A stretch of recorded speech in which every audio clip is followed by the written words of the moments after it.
그냥 카톡으로 내가 뭐 며칠까지 돈 줄게, 나중에 음원 잘 되면은 내가 퍼센트 몇 퍼센트 떼줄게 이야기를 하고 정산에 대한 부분들을 일축하거나 하는 경우들이 인디펜던트 아티스트들 사이에서 조금 빈번하게 저는 그것도 계약이라는 겁니다. 우리가 법률적으로 말하는 계약이라는 거는 청약과 승낙의 의사 표시의 합치라고 표현을 해요. 내가 어떤 거 해줄래? 라고 물어보고 알겠어, 내가 그걸 해줄게. 두 개가 맞아 떨어지면은 계약이라는 거예요. 말만으로도 계약이 성립이 됩니다. 그래서 항상 이 계약을 증명할 수 있는 자료를 만드는 습관은 가지셔야 돼요. 저는 이런 방법 좀 추천드려요. 언제까지 이거 해서 얼마 받기로 했던 걸로 말씀하셨는데 제가 금액이 조금 헷갈려서, 아니면 일자가 조금 헷갈려서 확인차 문자 드립니다, 아니면 확인차 카톡 드립니다 하면은 네 알겠습니다 이렇게 답장이 오거든요. 그거를 꼭 캡처해 두세요. 이것만 있으면 사실 든든해요.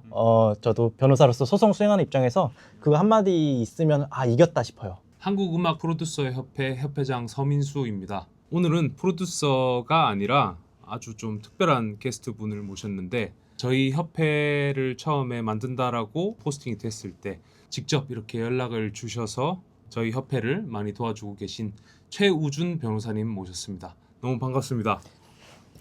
안녕하십니까. 네, 안녕하십니까. 최우준 변호사입니다. 저는 민사, 형사, 가사 다양한 사건 다루고 있고 제일 관심 있는 거는 이제 문화예술 분야를 제일 관심을 가지고 있어서 힙합씬, 프로듀서씬 뿐만 아니라 뭐 웹툰, 재즈 모든 분야에서 문화예술을 창달을 위해서 노력하고 있는 최우준 변호사라고 합니다. 반갑습니다. 이렇게 인터뷰까지 응해주셔서 너무 감사드립니다. 제가 영광. 자, 오늘 그 인터뷰의 취지를 말씀을 드리자면, 힙합 프로듀서들이 궁금해할 만한 법적인 이야기들을 변호사님을 모시고 조금 여쭈면 어떨까라고 생각이 들어서입니다. 첫 번째로 프로듀서들이 왜 법과 계약 관련해서 알아야 하는가 말씀 주실 수 있으실까요? 일단 세상에 법이 아닌 게 일단 하나도 없거든요.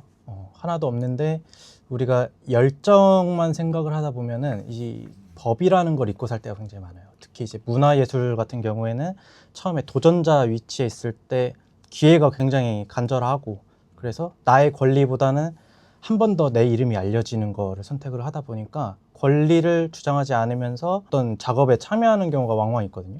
근데 그 경우에는 본인한테도 손해가 되겠지만은 앞에 선배들이 일궈놓은 권리, 내 가치가 이만큼 법적으로 보장받는 거, 그거가 무너질 수도 있고, 선배가 만약에 그렇게 한다면은 후배들이 나아가서 이제 권리를 주장할 수 있는 그런 장이 많이 무너지게 됩니다.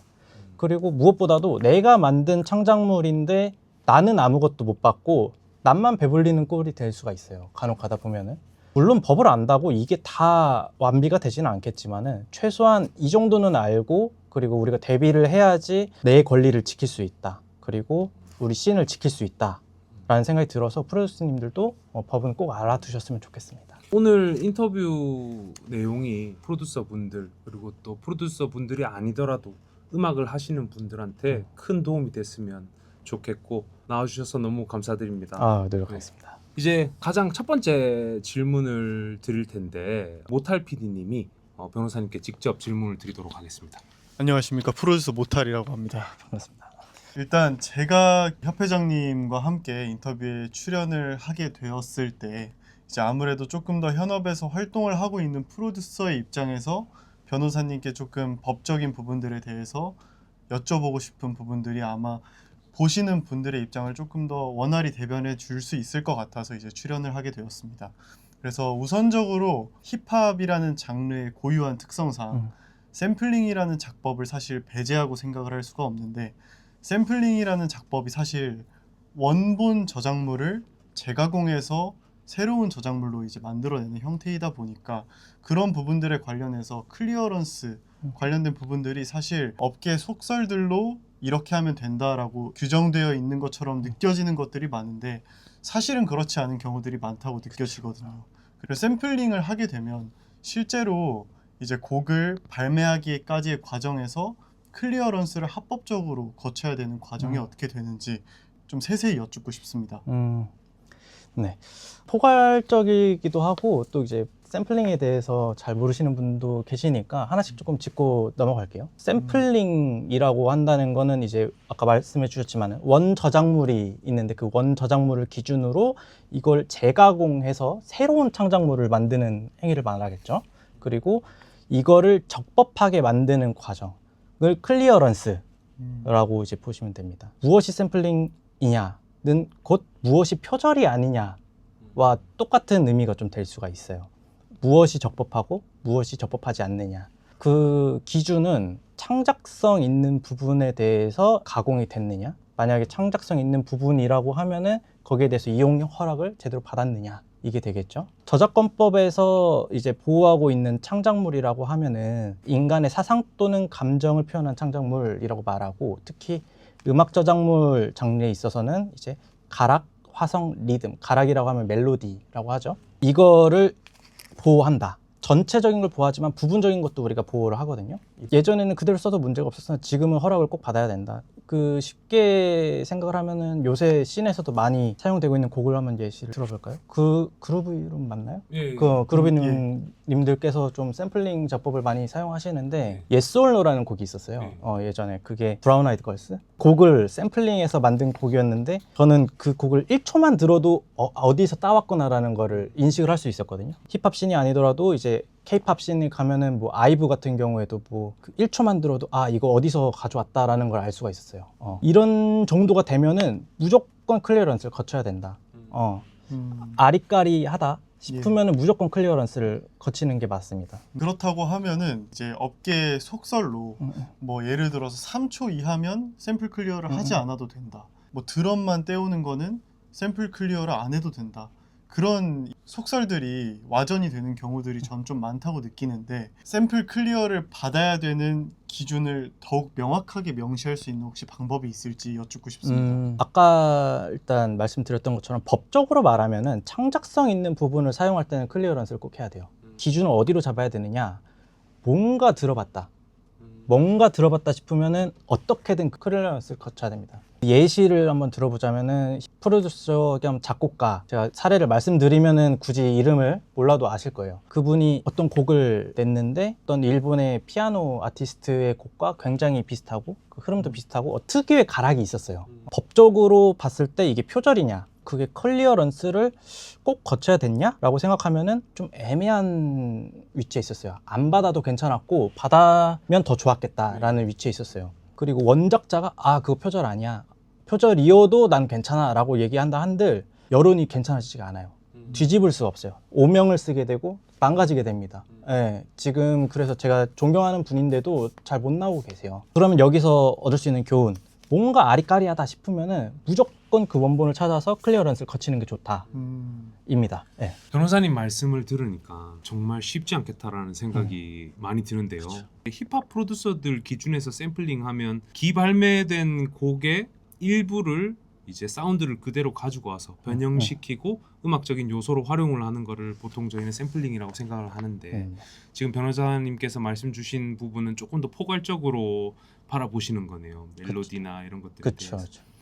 창작자가 어떤 마음을 가지고 창작을 했던 유사하게 들리면 문제가 될 수도 있다. 그렇죠. 이게 이 부분이 사실은 모든 법령이 그렇지만은 안 걸리면 장땡이긴 해요.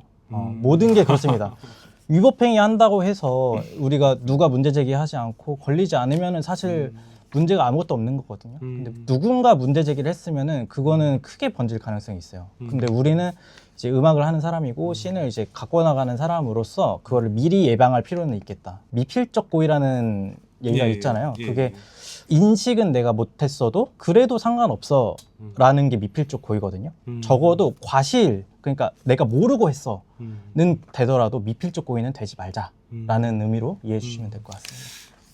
그래도 마지막 정리가 그래도 조금 마음을 조금 안심시키는 말씀을 주셔서 어쨌든 이렇게 명쾌하게 정리해 주셔서 너무 감사드리고, 다음으로 한번 일단 넘어가 보도록 하겠습니다. 계약과 수익과 관련된 부분에 대해서 질문을 드리고 싶은데 모탈 PD님께서 질문 드리도록 하겠습니다. 이제 모든 프로듀서나 아티스트들이 가장 큰 성취감이 오는 것 중에 하나가 대형 레이블이나 퍼블리셔와의 계약, 음. 즉 딜을 따내는 것이라고 조금 생각이 드는데, 사실 좀 신나는 마음에 한 번이라도 기회를 잃고 싶지 않은 마음에 계약서 검토를 조금 뒷전으로 미루고 바로 계약을 체결해 버리는 경우가 조금 많다라고 생각이 듭니다. 근데 그 과정 중에서 레이블이나 퍼블리셔와 계약을 진행할 때 이런 부분들은 꼭 주의해서 봐야 한다 하는 지점들이 있을지 좀 여쭙고 싶습니다. 레이블이 사실 되게 독특한 위치에 있어요. 원칙적으로는 음반 제작사의 의미를 가지는데 요즘 들어서는 소속사의 개념도 조금 가져가고 있는 것 같고, 수행하는 역할이 많아졌다라고 보시면 돼요. 근데 역할이 많아지면은 그만큼 내가 어느 정도 참여하고 거기에서 내가 얻어갈 게 얼마나 있느냐가 문제가 굉장히 좀 크거든요. 그 몇 가지 이제 레이블 계약의 특수한 게 몇 가지가 있는데, 레이블은 어드밴스라는 게 있어요. 어드밴스가 보통은 이제 계약을 하면은 선급금 형식으로 얼마를 먼저 주는 거죠. 먼저 이것부터 주의할 거는 계약금의 형식이 아니거든요. 선급금이라는 건 뭐냐면은 내가 곡을 만들고 팔고 수익화가 되면은 그 수익에서 선급금을 넘을 때까지는 내가 수익을 못 낸다는 얘기예요. 내가 선급금을 많이 받았어, 이걸로 장땡으로 보실 게 아니라 내가 수익을 내서 선급금을 넘어서 수익을 계속 내야 되는데, 많이 받았으면은 거기에 구속이 될 수도 있고, 이런 경우도 생각을 해볼 수가 있겠죠. 선급금을 내가 만약에 못 넘었어, 그러면 레이블 측에서 우리가 예상한 수익은 이 정도인데 너가 그 정도에 못 미쳤으니 뭐 해지를 하겠다거나, 아니면은 뭐 악덕 레이블 같은 경우에는 뭐 이만큼 못했으니까 뱉어내라, 부당이득 반환 청구, 이렇게도 갈 수가 있겠죠. 그래서 선급금의 금액이 얼마인가, 그리고 그 효과가 어디까지인가, 내가 그 선급금에 구속되는가, 그리고 이걸 언제까지만 효력이 있고 언제까지는 효력이 없는가. 첫 번째로 어드밴스 제일 먼저 보셔야 될 것 같고요. 그리고 로열티 부분이 있죠. 로열티라는 거는 이제 곡을 만들고 이제 팔 때, 뭐 레이블에서는 이제 배급까지 홍보까지도 해주는 역할을 많이 하는데, 내가 곡을 만들어서 팔면은 거기에 내가 얼마가 떨어지느냐, 이거를 챙겨 보실 필요가 있어요. 로열티가 없다고 해서 아예 안 좋은 건 아니에요. 내가 월급을 받으면서 곡을 쓸 수도 있고, 아니면 처음에 선급금을 많이 받는 게 도움이 될 수도 있어요. 하지만 이 로열티를 봤을 때 불공정 계약이 되면 안 된다. 정당히 일하면은 정당히 돈을 받고, 내가 곡을 쓰면은 정당한 그 대가를 받을 수 있고, 그 구조를 만드는 거를 한번 보셔야 된다. 어드밴스 그리고 로열티 두 개를 좀 연계해서 보셔야 돼요. 정산 방식도 하나가 좀 중요한 부분이에요. 굉장히 다양한 방식으로 될 수가 있거든요. 그냥 아예 전속으로 월급 받으면서 곡을 팔 수도 있고, 아니면은 내가 곡을 팔고 어느 정도 이제 퍼센티지를 가져갈 수도 있고, 이런 다양한 방식이 될 수가 있는데, 어쨌든 간에 정산 자체는 명확히 돼야 되거든요. 수익이 날 거 아닙니까? 수익이 나면은 그거를 회사가 얼마를 가져가고 나한테 떨어지는 건 얼마인데 이제 선급금에서 얼마가 까이고, 이런 정산 받는 자료를 항상 받을 수 있게 준비를 해 두셔야 돼요. 언제까지 내가 그 정산 자료를 받는다, 아니면은 정산 자료를 요청할 수 있다, 이런 문구는 항상 확인을 하셔가지고, 내가 돈을 못 받고 있으면 못 받고 있는 게 맞는지, 내가 받아야 되면은 이 돈이 정당한지를 확인할 수 있는 방법을 항상 마련을 해 두셔야 돼요. 정산 반시.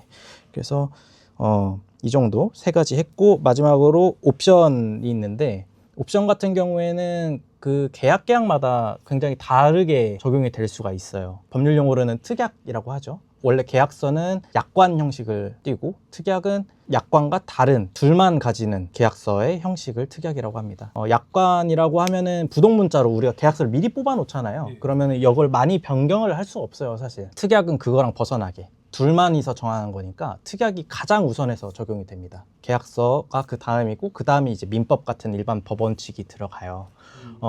그래서 특약이 만약에 불공정하게 들어갔다, 그러면은 진짜 빼도 박도 못하는 상황이 생겨버립니다. 그리고 반대로 특약에서 내가 유리하게 정했다, 그러면은 유리한 상황으로 끌고 갈 수도 있어요. 특약을 가장 중점되게 본다라는 말이네요. 법적. 그렇죠. 예, 맞습니다. 예. 어떤 거는 어떻게, 뭐 어떤 곡은 얼마를 먼저 주고 다른 곡은 어떻게 한다, 이런 계약서와 다른 내용을 적기 때문에 가장 눈여겨 보셔야 돼요, 특약에서. 그리고 유리하게 해주는 경우도 있지만은 가장 그 장난치기 쉬운 부분도 특약입니다. 이게 프로듀서 계약뿐만이 아니라 모든 계약에서 가장 중요시 보는 게 이제 특약이에요. 나를 속이고 이걸 썼다, 아니면은 뭔가 완전 불공정하게 나를 이상하게 만든 다음에 썼다, 아니면 누군가 대피를 했다 이 정도 사정이 아니면 뒤집기가 굉장히 힘듭니다. 그래서 특약 사항은 무조건 확인을 하셔야 된다. 언더그라운드 프로듀서나 음. 이제 막 데뷔를 하기 시작한 프로듀서 또는 아티스트의 관점에서 조금 질문을 하나 이어서 드려보자면, 그들이 처음 계약서를 레이블에게서 받았을 때 계약서에 대한 내용을 변호사를 선임해서 검토를 요청하거나 하는 것들이 조금은 제한적인 부분들이 있을 수 있을 것 같은데, 추천해 주실 수 있을 만한 방안이 있을지. 좋은 현실적인 질문인 것 같습니다. 요새는 가장 먼저 떠오를 방법이 AI일 것 같아요. 근데 법률가의 입장에서 조금 말씀을 드리자면은 아직 법률 분야에서 AI를 쓰기가 조금 모호한 부분이 좀 있습니다. 예. 좀 부정확한 것도 막 많고, 특히 우리 씬을 잘 이해하지 못하는 경우도 있어요. 이런 계약 같은 경우에는 두 분야를 같이 알고 있어야 되는데 두 분야 다 조금은 미흡한 것 같다라는 생각이 들어요. 그래도 다행히도 제가 괜찮다고 생각하는 거는 지금 음악 프로듀서 협회에서 표준 계약서를 이제 만들어서 배포를 하고 있는 걸로 지금 알고 있는데, 이걸 기준으로 내 계약서와 한번 비교를 해보시면 좋을 것 같아요. 업계 표준이 무엇이고 어떤 문화가 형성되어 있는지만 확인을 해도 이게 불공정 계약인지 아니면은 그래도 이 사람이 나한테 어느 정도의 그 선을 맞춰서 계약을 해주려고 한다라는 정도는 인식을 할 수가 있거든요. 표준 계약서라는 게 사실 그 이유 때문에 존재하는 거잖아요. 맞습니다. 불공정한 거래를 막기 위해서 이 표준이 될 만한 계약서, 물론 뭐 국가에서 지정한 표준 계약서는 아니지만 표준이 될 만한 계약서를 만든다라는 거에서 사실 부담이 굉장히 컸어요. 그래서 앞전에 말씀드렸던 것처럼 변호사님께 검토와 또 정식으로 또 이를 의뢰를 드리고자 함도 그 부담에서 출발한 것 같아요. 사실 저희가 계약서를 워낙 많이 써왔다 보니까 관행적으로는 이렇게 하면 어느 정도 보호가 되겠다, 최소한의 보호를 하겠다라고 생각을 하지만 이게 음악가의 입장에서 생각을 하는 것과 법적인 해석은 또 다를 수 있으니까 이따가 변호사님께 조금 더 디테일 있게 한번 여쭤보도록 하겠습니다. 네, 알겠습니다. 이제 이어서 조금 질문을 변호사님께 드려보자면, 이제 작곡하는 사람들 그리고 음악하는 사람들이 아무래도 많이 놓치게 되는 부분들 중에 하나가, 내가 이제 음악만 잘 만들면 되지 이제 뭐 법 같은 것까지 알아야 되고, 노래가 나오는데 내가 작곡을 했으니 작곡 지분만 가지고 가면 되는 거지 않냐, 이렇게 생각을 하게 되는 경우들이 조금 많은 것 같은데, 실제로 곡이 발매가 되었을 때 프로듀서로서 가지고 갈 수 있는 몫이 어떻게 되고 정산이 되는 파트들이 어떻게 나뉘어지는지를 조금 여쭙고 싶습니다. 우리가 그 프로듀싱이라는 단어를 쓰지만은 이 단어 안에 굉장히 많은 음악적 작업이 좀 포괄이 되어 있어요. 하나씩 조금 보자면은 작곡이 먼저 있을 수 있겠죠. 먼저 곡을 만드는 과정이 있을 수 있고, 상업적으로 아니면 더 듣기 좋게 만드는 과정을 편곡으로 볼 수가 있고, 실현자, 가수나 아니면 래퍼의 목소리를 입히는 과정, 마스터링 과정이 있을 수가 있고요. 그리고 이거를 실제로 배포하는 과정, 퍼블리싱 과정이라고 저희는 얘기를 하거든요. 이 네 가지 과정을 다 합쳐서 프로듀싱이라고 하는 경우도 있고, 배포만 빼고 이제 프로듀싱이라고 하는 경우도 있는데, 어떤 경우에 해당하는지는 이제 사안사안마다 다르니까 일단 확인을 해보셔야 되고, 만약에 작곡가다, 두 가지 형식이 가장 많은데, 첫 번째는 매절 계약 형식, 두 번째는 러닝 개런티 형식. 용어가 어렵지만은 하나씩 좀 풀어드릴게요. 첫 번째 방식 같은 경우에는 내 곡의 프로듀싱 값까지 다 쳐가지고 한 번에 값을 매기는 방식이에요. 이 곡을 써서 어떤 가수에게 주고 그거를 입히는 과정까지 해서 얼마를 받겠다라는 계약 형식을 할 수가 있고요. 두 번째 방식은 뭐냐, 거기에서 나온 수익의 일부, 이제 배포가 된 다음에 그 일부를 내가 받는다라는 방식이 있을 수가 있습니다. 기간도 몇 년으로 둘 수가 있고요. 이런 형식으로 일단 두 가지가 되게 되는데, 여기서 비율이나 금액 같은 부분을 이제 저희가 어느 정도 요구할 수가 있겠죠. 내가 만약에 뭐 경험이 적거나 아니면 좀 인지도가 필요해, 그러면은 그 부분을 조금 줄일 수가 있고, 아니면 내가 누가 봐도 나랑 작업을 하고 싶어하는 프로듀서야, 그러면 그 부분 파일을 좀 늘릴 수가 있겠죠. 그리고 이 방식을 선택하는 것도 내가 한번 생각을 해볼 수가 있어요. 물론 회사가 그걸 선택을 할 수도 있겠지만은, 내가 만약에 선택을 할 수 있다면은, 지금 내가 돈이 먼저 필요하고 나중에 성공을 하더라도 지금 투자가 좀 필요해, 그러면 앞에 방식, 매절 방식이 더 유리할 수가 있겠죠. 넷플릭스가 요즘 그런 형식으로 많이 진행을 하고 있어요. 어떤 작품을 만드는데 그냥 몇백억 그냥 때려버리고, 그 다음에 얼마나 잘 되든 더 이상 돈을 주지 않는 방식. 오징어 게임에서 보통 이런 식으로 계약을 많이 하죠. 음악 프로듀싱도 똑같습니다. 그냥 얼마를 먼저 받아버리고 그 다음에 곡이 성공하더라도 그냥 나는 거기까지는 손대지 않겠다. 이게 항상 불리한 것도 아니고 항상 유리한 것도 아닙니다. 매절 계약 방식과 러닝 개런티 네, 예. 방식에 대해서 말씀을 주셨는데 이 둘 다 용어가 조금은 낯설지만 그래도 지금 이미 많은 프로듀서들이 또 하고 있는 방식인 것 같아요. 네네. 매절 계약 방식이 사실 국내에서는 아주 일반적인 곡 계약 방식일 거라고 생각이 들어요. 곡 판매 계약. 네네. 해외의 경우에는 러닝 개런티 방식이 일부 도입이 되어서 매절 계약과 러닝 개런티의 비율을 이렇게 측정을 해서 곡 계약을 하게 되는 경우가 많은 것 같은데 뭐 예를 들면 프로듀서 분들이 좀 궁금하실 수 있을 만한 부분들이 러닝 개런티를 프로듀서들이 챙기는 게 맞는 것이냐 에 대한 화두가 있을 것 같아요. 제 견해지만 이것은 주체들끼리 결정을 할 수 있는 문제라고 생각이 들지만 많은 분들이 이 두 가지가 협상의 테이블에 오를 수 있다라는 것을 모르고 계신 것 같아요. 국내에는 러닝 개런티의 방식이 프로듀서 분들한테 흔하지 않으니까 방금 전에 말씀 주신 그 정의가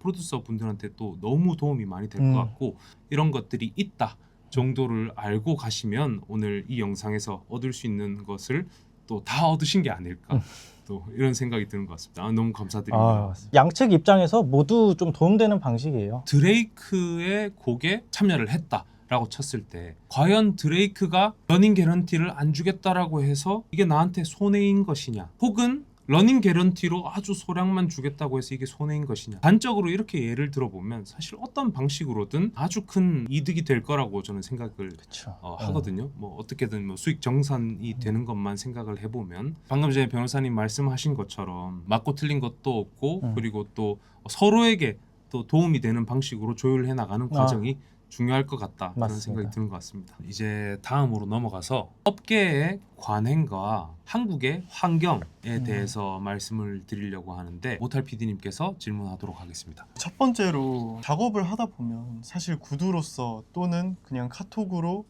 내가 뭐 며칠까지 돈 줄게 아니면 나중에 이거 음원 잘 되면은 내가 퍼센트 몇 퍼센트 떼줄게 뭐 그렇게만 이야기를 하고 정산에 대한 부분들을 일축하거나 하는 경우들이 인디펜던트 아티스트들 사이에서 조금 빈번하게 저는 발생을 한다라고 생각을 합니다. 그런 과정들 속에서 프로듀서의 입장에서 자신의 권리를 지키기 위해선 카톡으로 주고받은 내용이 어떤 법적 효력을 가지고 나중에 내가 그 부분에 대해서 권리를 주장할 수 있는지 여부 또한 중요할 것이라고 생각이 되는데 뭐 카톡뿐 아니라 문자나 뭐 전화 같은 것들 다 포함이 되겠죠. 그런 부분들에 대한 권리를 보장받을 수 있는지 여부를 조금 여쭙고 싶습니다. 피디님께서 말씀해주신 내용이 좀 의미가 있는 게 비단 프로듀서뿐만이 아니라 모든 업계에서 이제 시작하려고 하는 사람들 프로들끼리에서도 우리나라 문화인지는 모르겠어요. 그게 그냥 아름아름 좋은 게 좋은 거지. 그리고 뭐 형 동생이니까 뭐 이런 문화가 굉장히 좀 많이 산재해 있는 게 좀 있습니다. 그래서 카톡으로 아니면은 이제 말로만 진행이 되는 경우가 왕왕 있어요. 근데 제가 드릴 수 있는 말은 그것도 계약이라는 겁니다. 우리가 계약을 굉장히 어렵게 생각을 하는 경향이 있어요. 뭐 계약서를 실제로 뭐 써야 되고 뭐 도장 찍어야 되고 그거를 계약으로 생각하는데 그렇게 되면은 계약서가 생기는 거고 우리 이렇게 약속했어라는 증거 자료가 생기는 거지 그거 자체가 계약은 아니거든요. 사실은 우리가 법률적으로 말하는 계약이라는 거는 청약과 승낙의 의사 표시의 합치라고 표현을 해요. 내가 어떤 거 해줄래? 라고 물어보고 어떤 사람이 알겠어 내가 그걸 해줄게 라고 이렇게 두 개가 맞아 떨어지면은 그거는 계약이라는 거예요. 말만으로도 계약이 성립이 됩니다. 너무 좋은 정보네요. 네, 그죠. 네. 그래서 우리가 막 구두 계약도 계약이야, 뭐 농담반, 진담반 이렇게 얘기를 하는데 법률가 입장에서는 그거 진짜 계약이에요. 사실은 뭐 재밌는 얘기하면은 예전에 그 농담으로 신문 광고에 그 뭐 뭘 가져오면은 복권 얼마 가져오면은 우리가 뭐 비행기 하나 사줄게요라는 그 광고가 있었어요. 근데 그걸 가지고 이제 가니까 장난이었어요라고 이렇게 얘기를 해서 소송전이 엄청 크게 퍼진 적이 있거든요, 미국에서. 근데 거기서부터 계약은 너 이렇게 해주기로 했잖아. 그리고 실제로 그렇게 됐잖아. 약속 지켜라고 해서 뭐 몇천억 단위의 이제 손실이 생겼던 그런 게 있어요. 우스갯소리를 말씀드렸지만은 드리고 싶은 말씀은 그런 말 하나하나가 다 계약이라는 겁니다. 물론 문제가 생겼을 때 이거를 증명하는 거는 다른 차원의 문제일 수가 있어요. 계약은 성립을 했는데 나 그런 말 한 적 없어 라고 해버리면 문제가 생기죠. 그래서 항상 이 계약을 증명할 수 있는 자료를 만드는 습관은 가지셔야 돼요. 만약에 전화다 그러면 녹음 꼭 하시는 게 중요하고, 카톡 있으면 카톡 캡처 꼭 하시고, 요새 또 수정 기능 들어갔거든요. 카톡에 수정되기 전에 capture 하시는 게 꼭 필요합니다. 그리고 말로만 이렇게 하는데 어떻게 그런 걸 증거 자료를 남길 수 있을까요? 라는 걱정도 굉장히 많이 하셔요.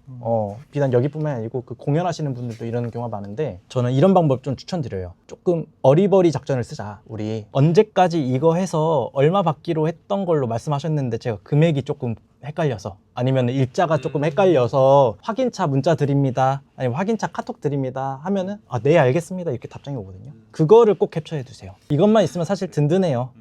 저도 변호사로서 소송 수행하는 입장에서 그거 한마디 있으면 이겼다 싶어요.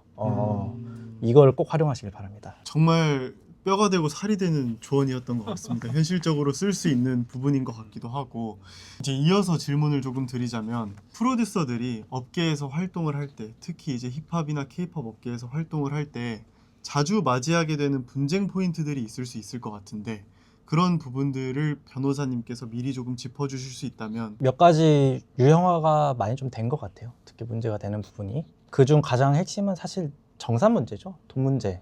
돈 문제가 있는데 이걸 좀 유형화를 시켜보자면은, 약속하고 돈 안 주는 거, 이건 너무 뻔하죠.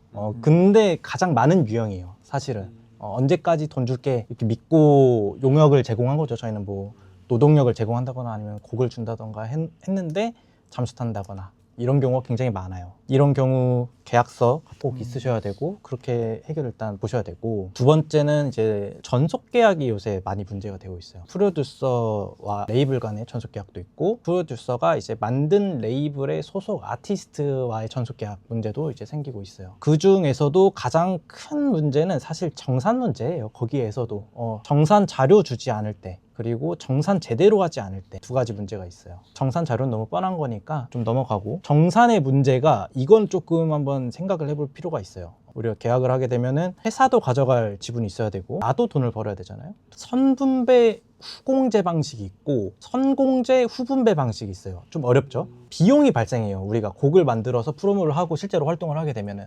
아티스트 같은 경우에 뭐 메이크업도 있을 수가 있고, 아니면 뭐 이동하는 데 걸리는 것도 있고, 뭐 이런 경우가 있단 말이죠. 비용을 먼저 공제를 하고 그걸 나눈다라고 하면은, 그 회사가 뭐 많이 가져가더라도 나한테 떨어지는 게 있겠죠. 문제는 발생하는 지점이 어디냐, 선 분배를 해요. 만약에 100이 떨어졌어요. 그러면 프로듀서한테 그냥 쉽게, 뭐 그 정도는 아니겠지만 30을 주고 회사가 70 가져간다고 이렇게 가정을 해봅시다. 근데 이 상황에서 발생하는 비용은 똑같이 나누기로 결정을 했어요. 그러면 이건 불공정 계약이 되거든요. 왜냐면은 활동을 하면 할수록 마이너스가 돼요, 프로듀서가. 이런 형식이 좀 많이 생겨요. 이게 뭐 실현자들한테 많이 만들어지는 형태지만은, 프로듀서한테도 이런 일이 안 생긴다라는 보장이 없고, 실제로 아마 생기는 걸로 알아요. 뭐 임대료일 수도 있고요, 뭐 대여료일 수도 있고요, 뭐 우리가 툴 같은 거를 사용을 해야 되잖아요. 그런 거 보면은 회사가 내주는 지분이 더 많거나 아니면 비슷하거나, 아니면 어쨌든 간에 공정한 지분이 돼야 되는데 불공정한 부분이 될 수가 있으니까, 이거는 한번 체크를 한번 해보셔야 돼요. 말씀 주시는 이제 프로듀서가 총괄 제작자의 음. 입장을 말씀을 하시는 거네요. 그쵸. 예, 여기서 말하는 예. 프로듀서는 그런 의미로 좀 보시면 될 것 같아요. 너무 도움이 되는 말씀이셨던 것 같아요. 자, 그래서 이러한 어떤 보호받지 못하는, 혹은 뭐를 보호를 받아야 될지도 잘 모르시는 분들을 위해서 한국음악 프로듀서 협회가 계약서를 배포를 하려고 한단 말이죠. 네. 이 계약서를 변호사님께 오시기 전에 보내드렸었는데, 변호사님께 좀 혼나는 시간, 혹은 어떤 이렇게 해야 된다, 조언을 듣는 시간을 또 가져보고 싶은 마음인데 괜찮으실까요? 네. 오기 전에 일단 네. 검토는 해봤는데, 관행적으로 쓰이는 그 계약서 형식과 많이 좀 닮아 있기도 하고, 그 내용이 많이 담겨져 있어서 문제될 만한 계약서는 아니고, 또 참고하기도 굉장히 좋은 계약서기도 하고, 하지만 조금 더 이제 세심하게 완벽한 계약서가 되기 위해서는 어떤 부분이 좀 필요하냐, 저희가 이번 인터뷰에서도 계속 느끼셨겠지만은, 프로듀싱이라는 단어 하나에 들어갈 수 있는 범위가 너무 넓어요, 사실. 작곡, 편곡, 심지어 퍼블리싱까지, 그리고 요새는 레이블까지도 겸하는 경우가 있단 말이죠. 소속사의 형태까지도 되는 경우가 있어요. 그렇다면은 여기서 말하는 프로듀싱의 정의는 무엇이다 라는 정의가 좀 들어가야 될 것 같고 어떤 타겟으로 가실지를 명확히 하는 게 좀 필요하다라는 생각이 먼저 듭니다. 그리고 용어들도 더 다듬을 필요가 있어요. 우리에게는 너무나 익숙한 단어들이지만은 법률가들에게는 낯선 단어들이 꽤 있어요. 특히 판사님들, 문제 됐을 때 판사님들이 보시잖아요. 모르세요. 그리고 이거는 희망사항인데 이 계약서를 사용하시는 분들은 아마 그 업계 관행을 처음 경험을 하시거나 잘 모르시는 분들이 아마 있을 거예요. 예. 그러면 어느 정도 가이드라인 같은 거를 조금 두는 게 좋지 않을까라는 생각이 들어요.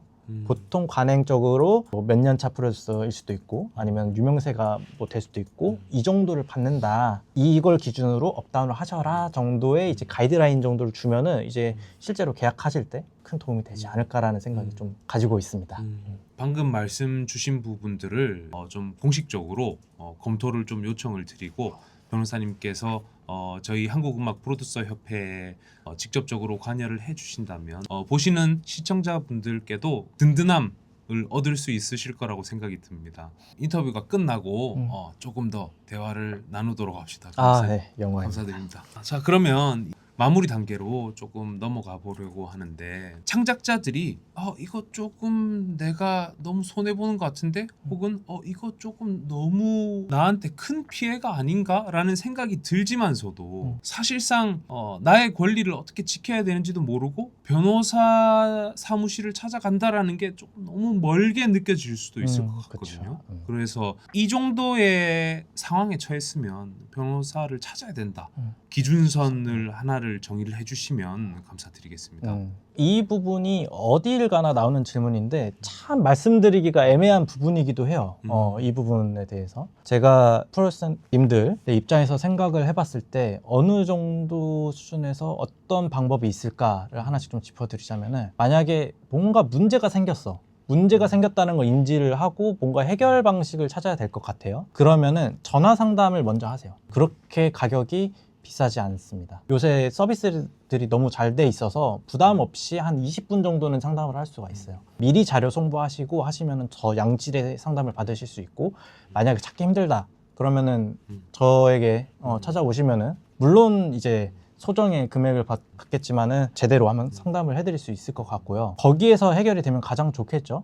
해결 방식도 다 아마 알려드릴 거예요. 좋은 변호사님들께서. 이제 해결이 안 될 경우가 문제가 되고 그 경우에 비용이 좀 문제가 되겠죠. 기준점은 제가 봤을 때 소송전으로 간다라는 걸 전제를 하면은 손해액을 500 정도를 한번 생각을 하셔야 돼요. 내가 손해본 금액이 500 정도다. 여기는 실제로 내가 금전적인 손해가 500이 될 수도 있고요. 정신적 손해가 500이 될 수도 있고요. 아니면 물건 손해가 500이 될 수도 있어요. 임금이 될 수도 있겠죠.